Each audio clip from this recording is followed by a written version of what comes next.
बतख को आलू छिलने के बाद इस तोप को पेंट करने का मिला होता है। कर्नल इसे नॉर्मल पेंट लगाने बोला है, लेकिन साला ये इसमें चमकने वाली पेंट लगा देता है। ये देख कर्नल इसकी टेंटुआ पकड़ के जमीन पर पटक देता है। बेकार है भैया, मैं तो टूट गया। तभी बतख के हाथ इनविजिबल करने वाली केमिकल लग जाती है। ये क्या है? बवाल चीज है वे। तो ये इसे उठाकर तोप को इनविजिबल कर देता है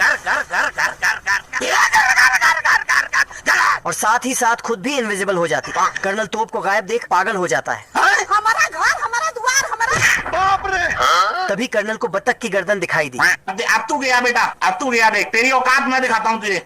कर्नल किसी तरह तोप की मुंह को ढूंढ निकाला और अपनी फूंक से बतख को उड़ा दिया, लेकिन साला बतख फिर से उसी केमिकल की बाल्टी पर जा गिरी। बतख किसी तरह कर्नल से बचते बचाते वहाँ से भाग निकली।